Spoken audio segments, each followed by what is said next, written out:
Bien, amigos, Daniel Obuscus Y nos Boscus. trae su libro Comunicación, Crisis y Política. Daniel es consultor y político argentino, presidente del Comité Organizador Internacional de la Cumbre Mundial de Comunicación Política, que tiene dos damas muy queridas aquí como miembros. El tema que vamos a tratar es el libro y viene acompañado de Gonzalo Sarasteca.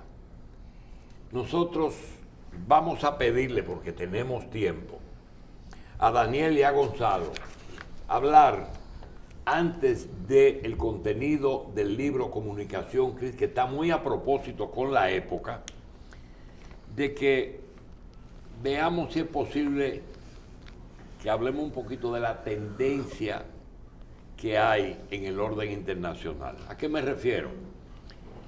Nuestra generación, la memoria nos lleva a la época de los grandes dictadores. Antes de las monarquías y de los emperadores, llegaron los grandes dictadores a principios del siglo pasado. Mussolini, Hitler, Stalin, que llegaron inclusive a llevar a cabo la Segunda Guerra Mundial. Luego llegaron los pichones de dictadoras que fueron copias en nuestra América. Perón, Rojas Pinilla, Trujillo, Pérez Jiménez, los militares de Perú y Ecuador, Panamá, etcétera, Guatemala. Llegaron los tiempos, nosotros lo tenemos más fresco, de los demócratas. Rómulo Betancourt, Pepe Figueres, Juan Bosch, Muñoz Marín. Y así podemos ver nosotros cómo nuestra América ha estado o copiando sistemas o viviendo eras que se han ido renovando.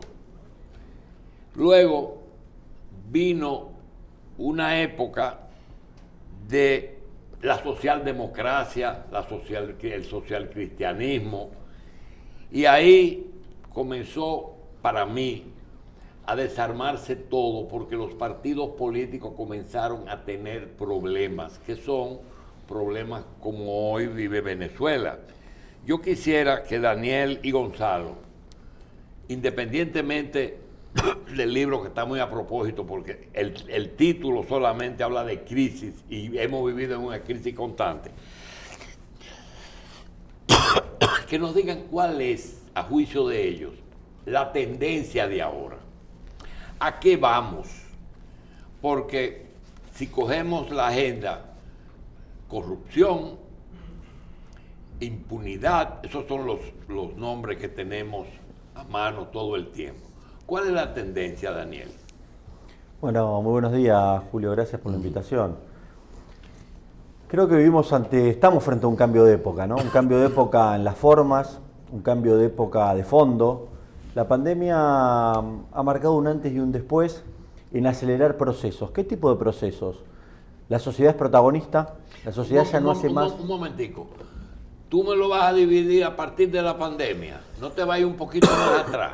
No, creo que la pandemia lo que hace es acelerar el proceso de algo que ya viene. Por eso hablamos de que este proceso puso en vista que el sistema no funciona, que el sistema trae problemas, que se hizo visible durante el proceso de la pandemia, se exterioriza la bronca de la ciudadanía, el enojo con la política, el desgaste de los partidos políticos al perder su función central, que era resolver los problemas de la gente. Te pido excusa porque fue la que puso de manifiesto. Sin embargo, Chávez, Lula, el bloque suramericano comenzaron antes de la pandemia. Claramente, lo que hace la pandemia es, y vemos en las mediciones, la palabra más fuerte es el basta. Bronca y basta. Basta de determinadas prácticas, de determinadas situaciones donde hay una sociedad que quiere ser protagonista, una sociedad que ya no confía y delega todo en la política, sustentado en los fracasos, sustentado en la imposibilidad y el crecimiento de la incertidumbre de manera permanente y que en la pandemia hace un pico muy grande, en el pesimismo generalizado, en la carencia de expectativa de futuro. Y estas cosas claramente marcan un cambio de sistema. Miren en el mundo, Julio, usted lo mencionaba, inclusive anterior, vienen los outsiders. Outsiders que hicieron ruido. El caso de Donald Trump no es casual, y esto se marcó antes de la pandemia, lo de Bolsonaro en Brasil, el crecimiento de Vox en España. Son expresiones que se quejan del sistema y que empiezan a encontrar lugar. Y bueno, la pandemia nos ha marcado en todo el mundo. Miren, para poner un caso concreto en cuanto a la visualización del cansancio con los gobiernos y el desgaste. Hubo 5 elecciones presidenciales en América desde que se inició la pandemia. Y la primera fue aquí en República Dominicana. Hay una característica común en las 5 elecciones presidenciales de América, que en las 5 perdió el oficialismo. República Dominicana, en Bolivia, habían sacado y no le habían reconocido el triunfo a Evo Morales, volvió Donald Trump, donde nadie dudaba antes de la pandemia que iba directo a la reelección. De hecho, en Estados Unidos se dio que se elige a Biden en el marco de tener una derrota digna. Y es una constante que en crisis no se reeligen. No es una constante. No. Ocurrió ahora. Sí, ocurre ahora porque estuvo la debilidad de los gobiernos de no sabían a qué se enfrentaban, de manera permanente cometiendo errores, diciendo cosas que a los 3 días se arrepentían, sin la utilización del sentido común, utilizando el absurdo, elevando la bronca y el basta de la sociedad. Por eso te lo asociaba al comienzo. Miremos lo que pasó en Ecuador, un presidente como Moreno que se va con el 95% de rechazo y ni siquiera puede poner a alguien de candidato de su línea política. Y lo de Perú, donde Vizcarra ni siquiera termina su mandato. Vamos a una confrontación con una oferta electoral totalmente atomizada y Castillo, que saca 16 puntos en primera vuelta, termina siendo presidente. ¿Cuál es la consecuencia? Que 2 meses después se tiene que ir todo el gabinete. Entonces esta inestabilidad Daniel, lo ha marcado. pero los sustitutos de los que perdieron tampoco sabían lo que iban a hacer.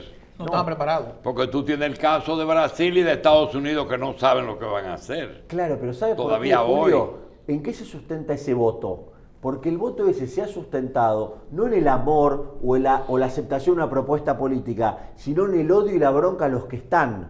Y cuando el voto está asociado a la bronca, al odio, al votar en contra de, en sistemas tan polarizados como los que vivimos, vemos estas consecuencias. Gonzalo, estás diciendo que sí, que...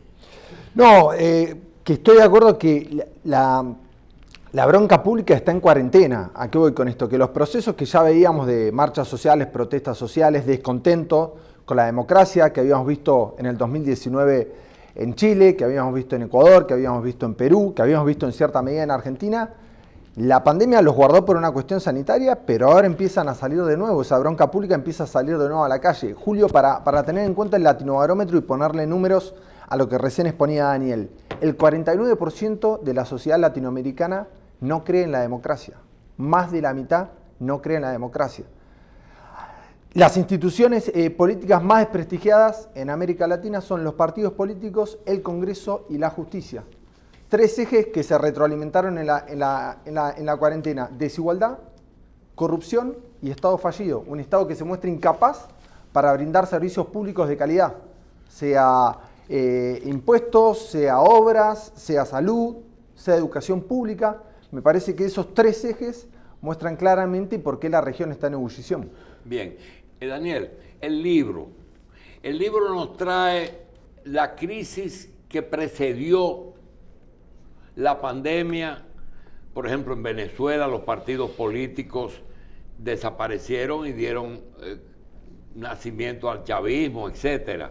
El bloque de países que se agruparon en América del Sur trajo un poquito de preocupación a Estados Unidos.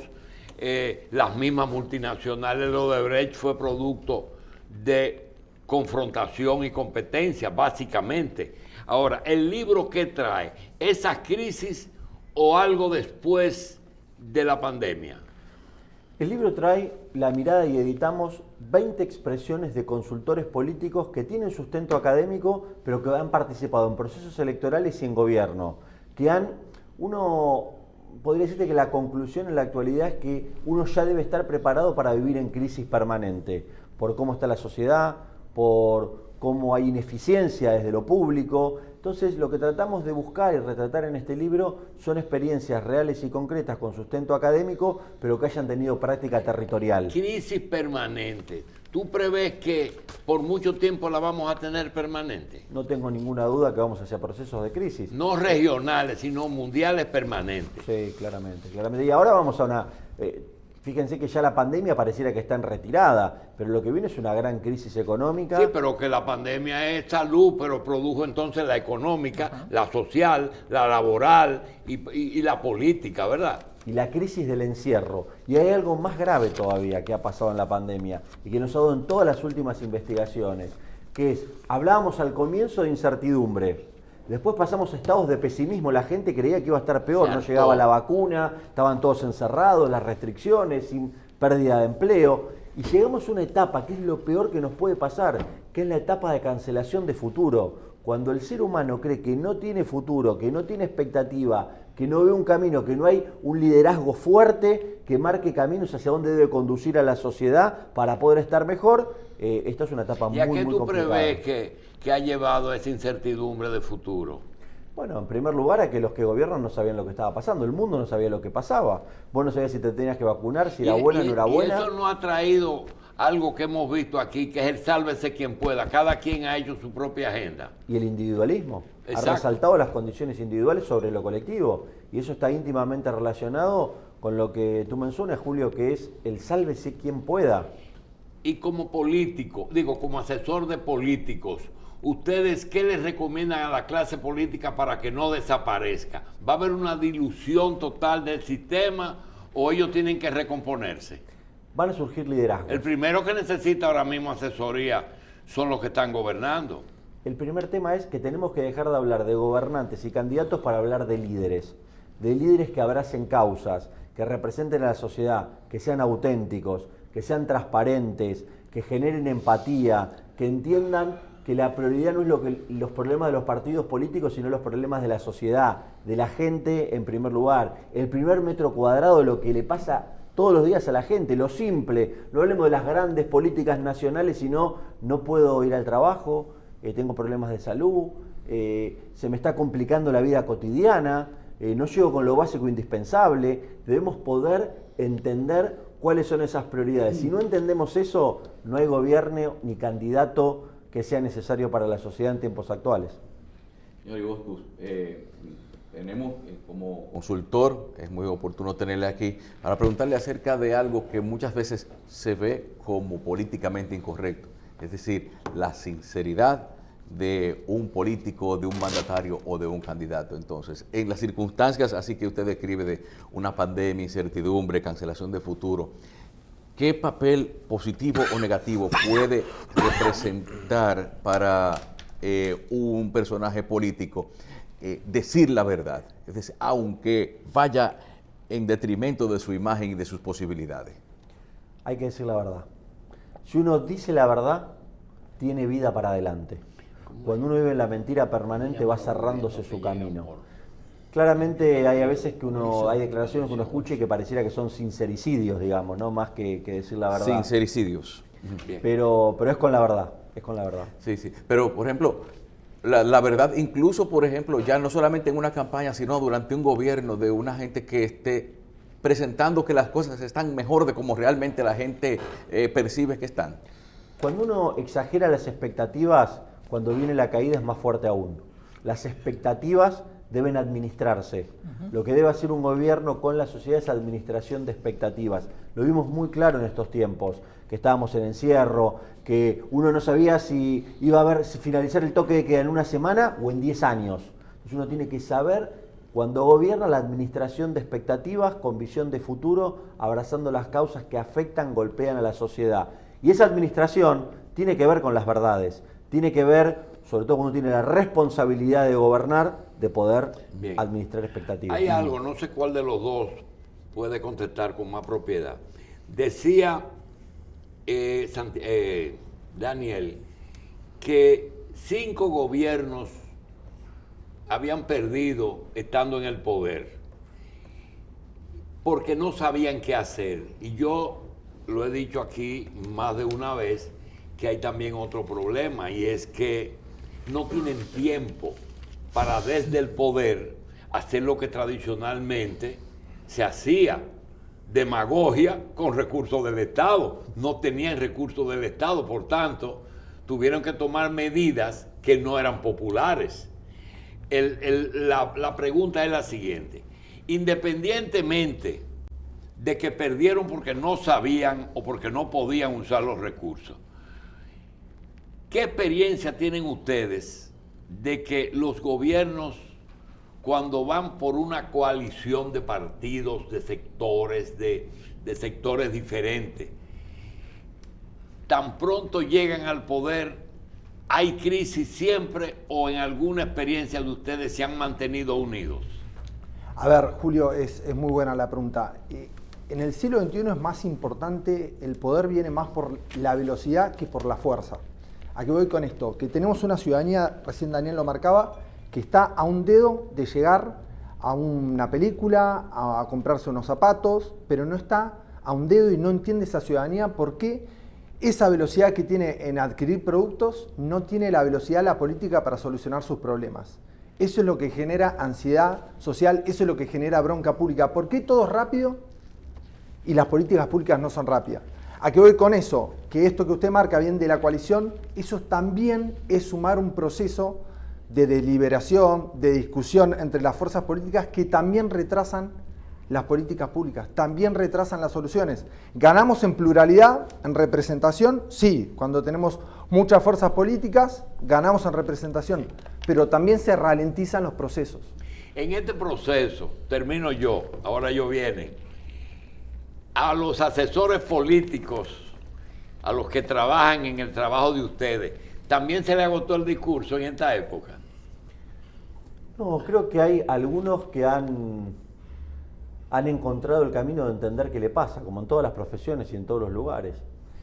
Por ejemplo, presencia como las redes, los medios se comportan diferente, ha hecho que ustedes revisen mucho sus posiciones como asesores políticos. Mire, Julio, acá usted mencionaba recién lo de las coaliciones también. Acá hay un error que es creer que la oferta electoral ordena la demanda. Esto es al revés. La demanda electoral ordena la oferta. Y pasa lo mismo con los medios. La gente ofrece lo que percibe que la gente quiere. No, pero además, cuando yo hablo de la demanda electoral, hay espacios a veces para liderazgos más fuertes, hay espacios para coaliciones de gobiernos, hay fragmentación social, hay fragmentación de partidos, y en los medios pasa igual. ¿Dónde está el consumo? Yo recuerdo estar acá en República Dominicana cuando recién se iniciaba la cuarentena, los primeros días de marzo o mediados de marzo, y donde todos creían que porque venía la pandemia y se cerraba todas las campañas iban a ser solamente digitales. Y no es así. La gente estaba en la calle, hubo caravanas, hubo actos con gente y presencial, que recuerdo aquí decían, no se está descontrolando, ¿qué pasa? ¿Presencial, no presencial?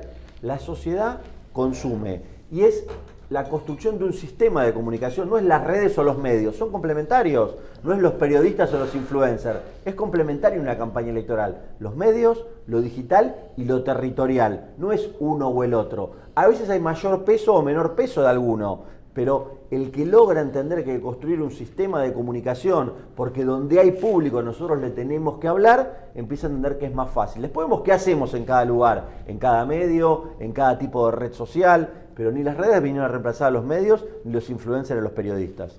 Mire, señor Igoso, yo quisiera aprovechar su capacidad, su experiencia como consultor político internacional sobre un tema de debate mundial en estos momentos. Primero, comenzando, nosotros los que estamos en el panel, y hablo por todos, estamos claros en que los offshores no son instrumentos ilegales. Puede ser ilegales dependiendo del origen. Le pregunto porque cuando se descubrió el tema de los papeles de Panamá, Panama Papers, el Consorcio Internacional de Periodistas de Investigación incluyó su nombre. En uno de ellos, una cuenta suya en Panamá, como consultor. Posteriormente, el mismo consorcio dijo que usted no estaba siendo investigado. Lo que quiero es su experiencia en ese tema y su asesoría a líderes vigentes y que ya no están tan vigentes que están siendo cuestionados por la sociedad civil en muchos sitios, lamentablemente sin, Incluyendo aquí. sí, incluyendo la República Dominicana. Bien, en primer lugar, y lo preguntaba antes el compañero de panel de ustedes, es la verdad. Usted mencionaba lo que, en realidad lo que dijo el consorcio es que yo nunca había estado en nada de eso. Obviamente cuando uno está en campañas electorales sufre golpes fuertes. En aquel momento Macri, presidente Macri, termina siendo cuestionado. Yo tenía la oportunidad de ser diputado en aquel momento en Argentina y salieron vinculaciones. Ahora, no es que yo diga si es verdad o es mentira, que lo tenía que decir el consorcio porque nunca me mencionaron en nada, era toda una gran operación. Sí. Pero eso tiene que ver con la verdad. Y que la diga el responsable. Y me parece que acá los líderes lo que deben entender, sobre todo cuando están en función pública, es que deben transparentar 100% la comunicación. Y si lo hicieron explicar por qué, de qué manera, lo que uno no puede es esconderlo debajo de la alfombra. Tiene que salir, decirlo, enfrentar la situación, explicar, y la sociedad si ve que del otro lado hay alguien que lo dice de manera transparente, de manera cercana, de manera genuina, y da sus razones, después decidirá la sociedad. Pero sin transparencia en la comunicación, el tema hay que cerrarlo. Si no se cierra el tema, va a estar de manera permanente, y el desgaste es de manera permanente. Por eso decimos que los problemas hay que enfrentarlos, hay que encapsularlos y hay que terminarlos. Usted pone un ejemplo que a mí me tocó vivir de manera directa. El que tenía que decir si eso era verdad o era mentira no era mi persona, porque no tenía una responsabilidad para tener que explicarlo, sino que era el consorcio que tenía que desmentir. Y lo hizo. Sí, no pero cuando ustedes pactan un trabajo con un partido político o con un candidato y le dicen mis condiciones es que me coloque mis honorarios en tal cuenta en Panamá o en donde tenga que colocarla. Es decir, mis honorarios me lo ponen donde yo quiera que me lo pongan. Exacto. Si pagan impuestos, si no pagan impuestos. Ahora la pregunta es, ¿ustedes tienen que averiguar el origen de esos fondos o no? Por supuesto, claro. ¿Tienen que averiguarlo? Aunque sea de un gobierno. No, bueno, a ver, dos cosas distintas. Por ejemplo, en mi caso particular, nosotros ya hace varios años, y en base al caso que decía aquí el compañero, nuestra empresa está en Estados Unidos, con lo cual corremos con todas las leyes fiscales de los Estados Unidos, y ya se encarga nuestro contador con los responsables de cada lugar en toda esa tramitación, que es lo que se debe hacer. La debida diligencia. No hay otro camino. Nos ha pasado, digamos, no poder cerrar acuerdos, no poder firmar contratos, en tanto y en cuanto nosotros no tengamos claridad o el contador diga si se puede por acá o no se puede por acá. Exactamente. Pero lo nuestro es 100%, en mi caso particular, en los Estados Unidos. Bien, en el caso de América del Sur, estos gobiernos que han surgido, que uno no sabe si es una vuelta al poder de algunos sectores, como por ejemplo el caso de Perú. Cuando tú ves lo de Perú, ¿qué piensas? Lo que pasa es que, y voy a usar palabras suyas cuando hablamos de procesos y mirar para atrás, lo de Perú creo que está teniendo graves problemas de sistemas institucionales. Porque uno mira lo de Castillo que llama la atención. Pero, a ver, reflexionemos acá en común, ¿no? Los últimos 5 presidentes de Perú están presos o suicidados como Alan García. O fuera del país corriendo. O fuera del país. Toledo, el caso, bueno, ahora de Vizcarra, el caso de Pedro Pablo Kuczynski, el caso de Alan García. De Alan García que se termina suicidando. Sí. El caso de Ollanta Humala, él y su esposa. Correcto. Entonces decimos, señores, acá hay lo que no puede ser que el que es presidente, la condición es, soy 6 años presidente o 4 años presidente, 5 y después voy preso. Exacto. Pero entonces, no hay una excepción, todos, ¿eh? Todos. Sí. No se salva a nadie. Entonces, pero, cuando hablamos de Pedro, de Castillo, no de Kuczynski, de Castillo, dice uno, wow, ¿no? ¿Qué le espera a este señor? Ganó primera vuelta 16%, muy bajo nivel de aceptación, termina siendo presidente porque la que estaba enfrente era Keiko, si no Castillo no hubiera sido nunca presidente. Entonces el voto es por odio y no por amor, por ideas o propuestas. Hay algo que yo creo que Gonzalo me puede ayudar un poquito. Hay cosas que se hacen y que el repetirla, pues uno se familiariza tanto con ella que termina pensando que son normales. Y en el caso de Odebrecht, que durante 17 años yo hago obras bien hechas, mis obras son de calidad. Específicamente aquí hay un antes y un después, son gente que hicieron buenas obras. Segundo, utilizan consorciados locales en la medida que puedan. Es decir, que no se puede decir que todo se va para afuera. Tercero, si necesitan financiamiento, Petrobras financia en Brasil. Y cuarto, si necesitan alguna ayuda, le podemos ofrecer dos. Una es ayuda directa para la aprobación de proyectos en dinero y se lo colocamos donde ustedes quieran, o lo menos malo, y es, te mandamos un experto político que te asesore en tu campaña. Nos acostumbramos tanto a eso que pensamos que eso no era normal. ¿Qué cosa estamos haciendo ahora que posiblemente dentro de 2 o 3 años nos vamos a arrepentir? Creo ahí que en lo que está en deuda América Latina es en Está alumbrar, claro eso, ¿eh? Sí, está clarísimo.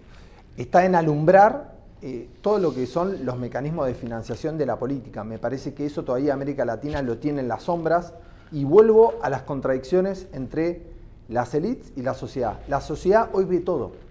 Hoy en Instagram ve qué mascota tenés, a dónde viajás, qué comés, todo se ve en las redes sociales. Y la política sigue opaca. Esa contradicción también genera malestar social. Cómo la política no cristaliza de dónde vienen los dineros, para qué se usan los dineros. Me parece que falta alumbrar legalmente y ponerle unos bordes legales a todo el sistema de financiamiento. Es tuyo. Dice aquí el amigo que dónde consigue el libro.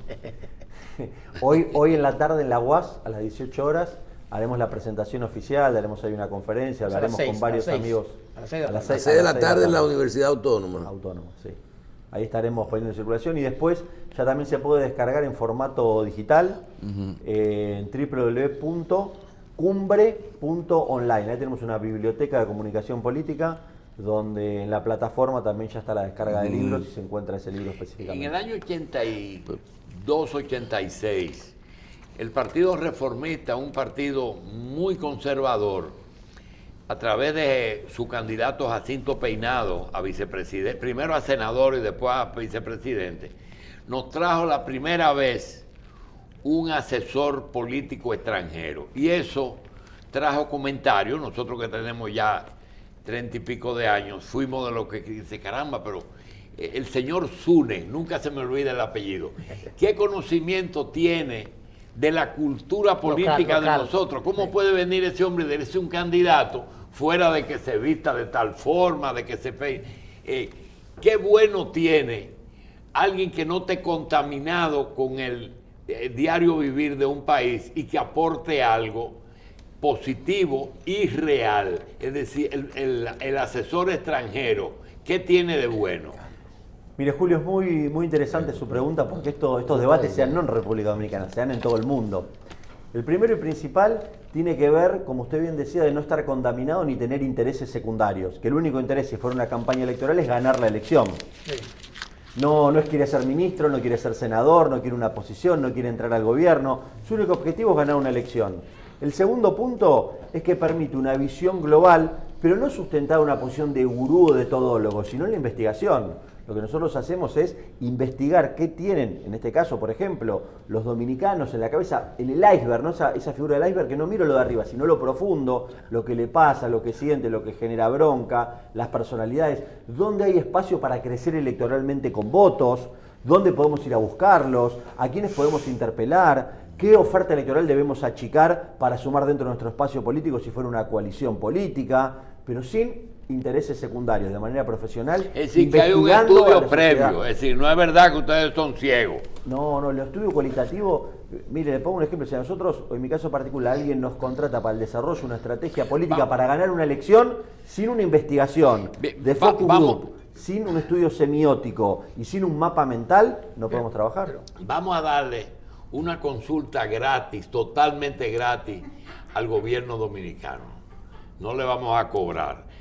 En una inauguración o una presentación del primer año de gobierno, el presidente de la República, en un acto público, se quejó de que sus funcionarios no justificaban todos los esfuerzos que hacía el gobierno en lograr recursos para hacer obras o mantener obras, sobre todo obras públicas. Porque decía, es que en un lenguaje no lo usó, pero la gallina tiene que cacarear los huevos. Y él se quejaba de eso. A partir de ese momento hemos visto que nuestro presidente se ha convertido en su vocero, él mismo, y ya han tomado segmentos de sus discursos y los colocan como comerciales, como promoción. ¿Eso a la larga es bueno o es malo? Depende. No es ni bueno ni malo, depende. Tal vez uno reclama a sus funcionarios porque la sociedad no está tan conforme con un gobierno, la expectativa que generó un gobierno no está siendo cumplida por sus funcionarios. Y antes de que vayan por el presidente, lo que hace un propio presidente puede ser tranquilamente interpelar a sus funcionarios porque está mimetizando con la sociedad. Eso puede pasar, pero depende. Hay que investigar bien cuál es el caso, el por qué dijo no eso. Es que tú no quieres opinar, ¿eh? No es una cuestión de opinar o no opinar. Es una cuestión de ser profesional a la hora de llevar una opinión. Porque acá si no son todos charlatanes, ¿no? Cada uno habla y dice. Hay que saber qué es la situación, en qué contexto, el por qué, en qué se sustenta, qué pasa con sus funcionarios, cuál es la expectativa que tiene la sociedad, por qué alguien dice lo que dice. Eso es trabajar de manera No profesional. será, a veces yo le relaciono el fenómeno a que la gente a veces tiende más a creer en una persona que en una organización, es decir, más en el presidente que en el partido que lo llevó. Entonces, no tiene que ver en cierta manera con esa búsqueda de la figura creíble ante la persona que es la institución. Sí, y te diría liderazgos. Lo que busca es consolidar liderazgos y un líder que sepa que hay gente que está disconforme con los funcionarios o que el gobierno pareciera que no arranca y es el propio líder el que lo dice, bueno, está abrazando lo que le está pasando a la sociedad, un sentimiento y un momento. Pero una cosa, el abrazo, digamos, está haciendo un poquitito de judo. Pero mire, ustedes son importantes para llevar un candidato a ser presidente. Perfecto. Hicimos una campaña, dijimos lo que había que hacer y ganamos las elecciones. Mantenerse en el poder. Ahí también entran ustedes. Y le digo, porque Carlos ha dicho ahorita, mira, y usted lo repite, lo ideal es decir siempre la verdad. Y los países, cuando ya usted es presidente, las cosas se ven que son diferentes. Entonces piensan los gobernantes, ¿qué hago o qué digo que no vaya a afectar mi posible reelección presidencial si está aprobada? Por ejemplo, una reforma fiscal en un país como nosotros, difícil, con tanto problema con la pandemia, que es necesaria la reforma porque un gobierno anterior no la hizo, y tenemos que decir, ¿cómo le decimos a la gente? Con la verdad, que hay que hacerlo, que la gente me crea que realmente lo que estoy haciendo es la verdad. ¿Cómo ustedes harían? Frente a una reforma fiscal, y más en tiempos como los que vivimos de crisis económica, es un gran problema. Porque uno cree que la va a poder explicar y aún así estuviera correcta, va a generar un desgaste sin ninguna duda en un gobierno. Primer punto. Segundo punto, una cosa es ganar una elección y otra cosa es gobernar. Estos son como hacer dos deportes totalmente distintos. Así es. Es como ganar la elección si uno está jugando al fútbol y cuando tiene que gobernar va a jugar al béisbol, digamos, ¿no? Son dos cosas diametralmente opuestas. La elección termina un día, se gana o se pierde, el gobierno se gobierna durante 4 años, 5 o 6, depende del país. Sí. Entonces, no es lo mismo. También es cierto que la expectativa generada en campaña después cuesta consolidarla en gobierno. Por eso cambia la tonalidad de la comunicación, cambia el relacionamiento entre gobiernos y ciudadanos. Lo que no puede pasar tampoco es que una persona que gana crea que sigue en campaña electoral. ¿Por qué? Porque va a chocar muy rápido el auto. Claro, más rápido. Entonces, esos temas hay que tenerlos en cuenta, son situaciones diferentes y requieren equipos muchas veces que no son los mismos o incorporar nuevos perfiles que puedan entender mucho más la comunicación de gobierno que la carrera electoral. Podríamos decir que la carrera electoral es una carrera de velocidad de 100 metros y un gobierno es una maratón. Y la carrera de 100 metros es para velocistas y la maratón es para otro tipo de corredores. Es caminando. Bien, señores, vamos a dar las gracias y vamos a aprovechar e invitar esta tarde a la universidad. A las 6. Bien, gracias por estar con nosotros, a Daniel y a Gonzalo. Muchas gracias por la invitación, Julio.